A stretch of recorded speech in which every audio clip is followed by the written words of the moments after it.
Shalom, selamat pagi Bapak Ibu, saudara-saudariku dikasih Tuhan. Bagaimana kabar sahabat semuanya?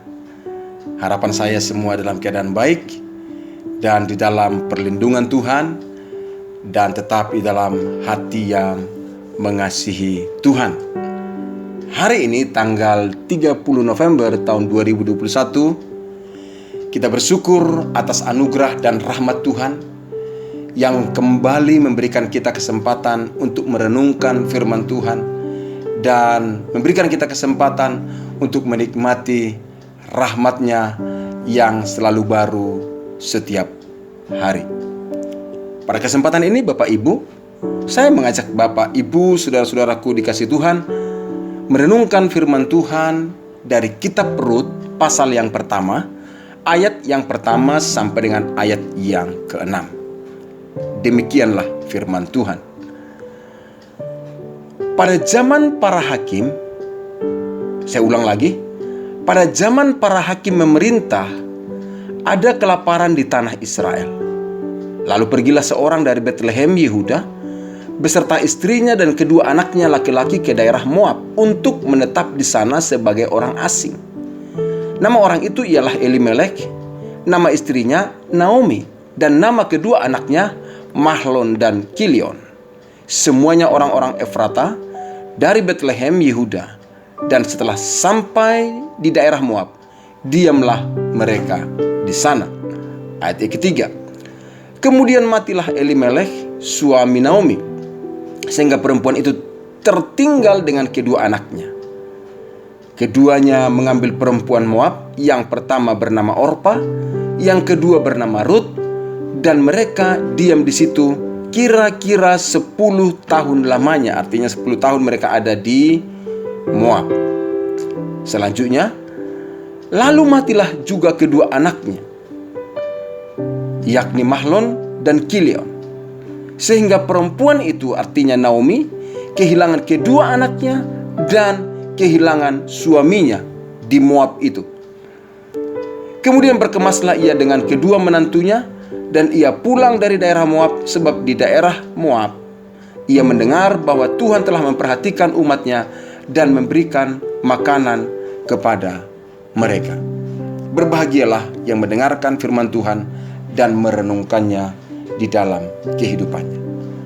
Saudara-saudaraku dikasih Tuhan, kita sudah mengetahui bahwa pada zaman para hakim memerintah di Israel, bangsa Israel berada di tengah kemerosotan moral dan kemerosotan rohani. Situasi itu melanda Israel. Berulang kali mereka dijelaskan oleh firman Tuhan, mereka melakukan yang jahat di mata Tuhan, beribadah kepada para Baal yang ada di negeri itu. Dan pada akhirnya mereka menjadi orang-orang yang melakukan segala perbuatan yang sesuai dengan kehendak mereka, tidak lagi sesuai dengan tuntunan Tuhan.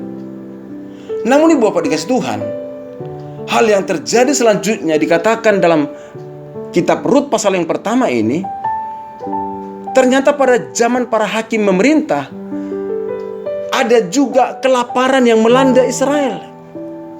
Kelaparan, kekurangan makanan, penderitaan, sudah merosot secara moral, merosot secara rohani, dan juga terjadi kemerosotan secara ekonomi karena terjadi kelaparan yang serius di sana. Karena situasi itu Bapak Ibu dikasih Tuhan, maka Elimelek dan istrinya Naomi bersama dua orang anaknya, yaitu Mahlon dan Kilion, dikatakan meninggalkan Betlehem. Mereka pergi ke Moab, dan mereka menetap di Moab selama 10 tahun. Dan kita tahu, Bapak Ibu dikasih Tuhan, bahwa keluarga ini adalah keluarga yang masih tetap setia beribadah kepada Allah, tidak ikut kemerosotan moral ataupun kemerosotan rohani yang dialami oleh orang Israel. Dan mereka tinggal di Moab. Namun kisah yang tragis terjadi. Di Moab tersebut, Elimelek meninggal. Di Moab tersebut, anaknya menikahi perempuan Moab, perempuan yang tidak percaya kepada Allah Yahweh. menantunya itu adalah Orpa dan Rut. Tapi tidak hanya sampai di sana.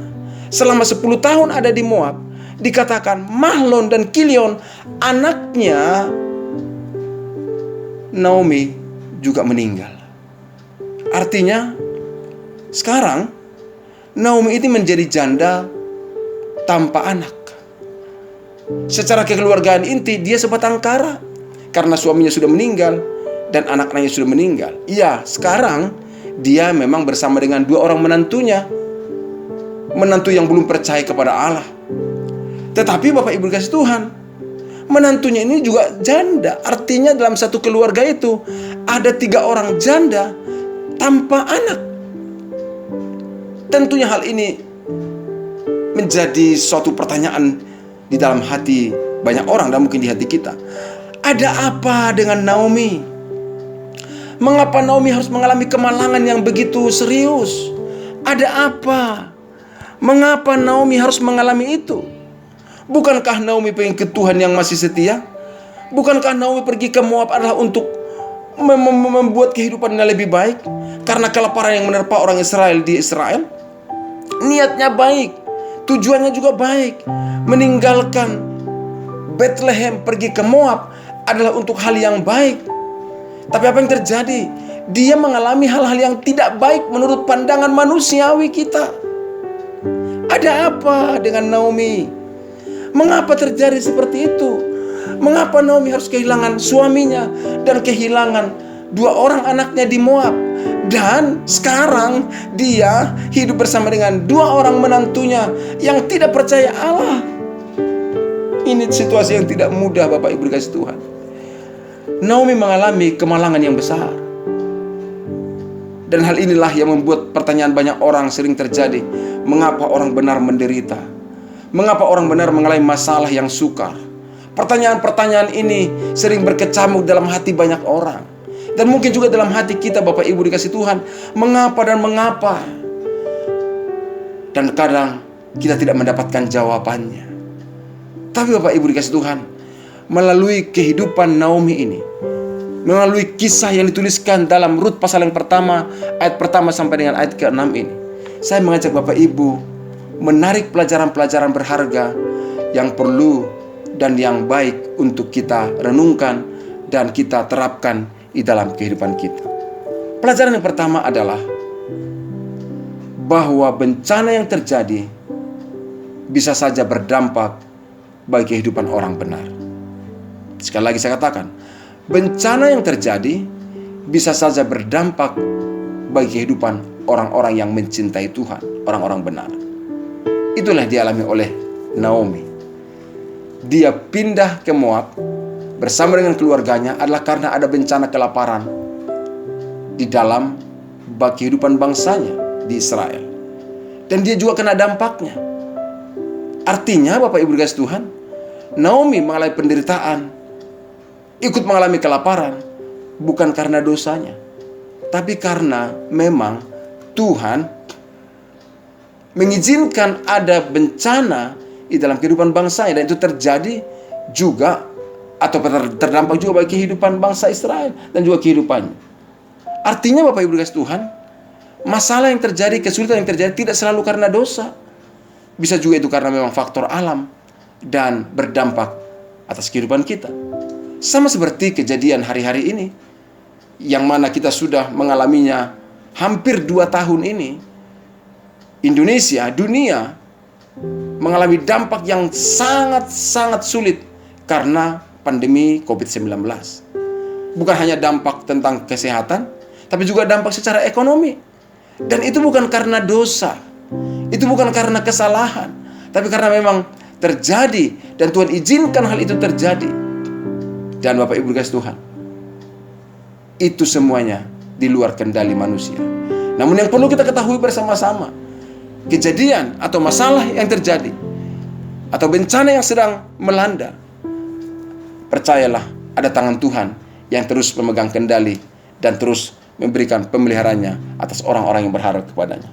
Itulah sebabnya pelajaran yang kedua yang bisa kita lihat Bapak Ibu dikasih Tuhan melalui kehidupan Naomi. Kalau kita membaca seluruh kitab Rut ini, kita melihat di dalam segala kesukaran tersebut Allah memperhatikan Naomi. Di dalam segala penderitaan tersebut, di dalam segala kemalangan yang dialaminya, Allah memperhatikan Naomi. Buktinya Bapak Ibu dikasih Tuhan, Naomi mengalami hal-hal yang indah dari Tuhan. Pada akhirnya Naomi mengalami pertolongan Tuhan. Artinya Tuhan memperhatikan Naomi. Jangan sampai kita berpikir, wah kesulitan terjadi, masalah terjadi, kesukaran terjadi, kemalangan terjadi, Allah tidak peduli. Oh no, Tuhan peduli. Bahkan Tuhan menyatakan pertolongannya bagi orang-orang mengasihi Dia. Naomi mengasihi Tuhan, Naomi tetap percaya kepada Tuhan, dan pertolongan Tuhan nyata bagi kehidupannya. Saudaraku dikasih Tuhan, demikian juga dengan kehidupan kita. Yang terpenting yang perlu kita jaga di dalam masa-masa yang sulit, masa-masa yang sukar, masa-masa kesulitan-kesulitan yang menerpa kehidupan, tetap jaga hati kita untuk percaya kepada Allah dan mengasihi Tuhan. Dan dengan demikian kita akan terus mengalami kebaikan demi kebaikan dari Tuhan.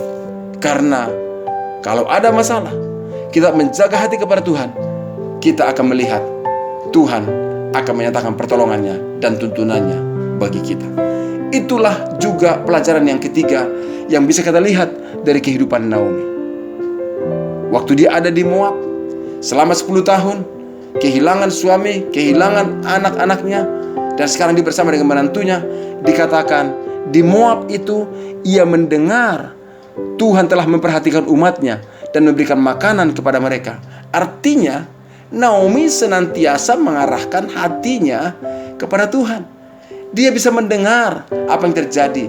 Dia sudah mengetahui apa yang sedang Tuhan kerjakan. Dan itu menunjukkan Naomi tetap mengarahkan hatinya kepada Tuhan.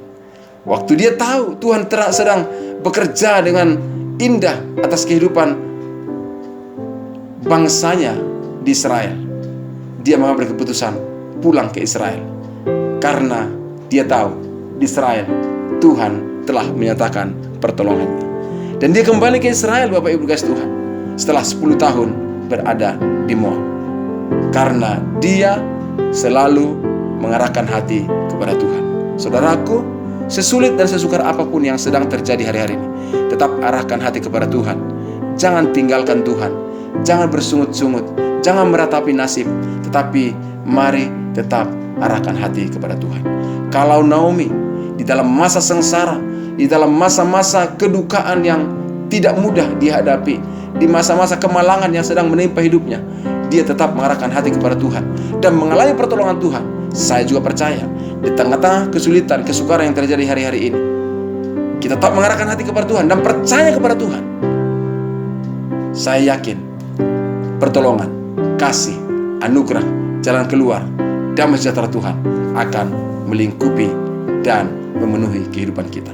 Percayalah, percayalah, Tuhan akan menolong kehidupan kita. Bapak Ibu, Tuhan Yesus memberkati kita. Tetap semangat, tetap antusias, karena Tuhan selalu menyediakan yang terbaik bagi umatnya. Salam sejahtera bagi kita semuanya. Tuhan Yesus memberkati. Mari kita berdoa bersama-sama. Tuhan, kami bersyukur pagi hari ini Engkau kembali menyegarkan hati kami, menyegarkan iman kami, bahwa Engkau menolong Naomi, dan Engkau selalu memperhatikan Naomi walaupun dia mengalami masa-masa yang tidak mudah. Dan kami melihat Engkau juga membuka jalan dan memberikan masa depan yang terbaik bagi Naomi. Dan kami percaya hal yang sama akan terjadi dalam kehidupan kami, karena kami juga mengasihi dan mencintai Tuhan. Terima kasih Bapa. Di dalam nama Yesus Kristus kami berdoa, dan kami sambut hari ini dengan hati yang terus berharap hanya kepada Tuhan. Di dalam nama Tuhan Yesus Kristus. Haleluya. Amin. Tuhan Yesus memberkati kita semuanya. Salam sejahtera bagi Bapak Ibu. Shalom.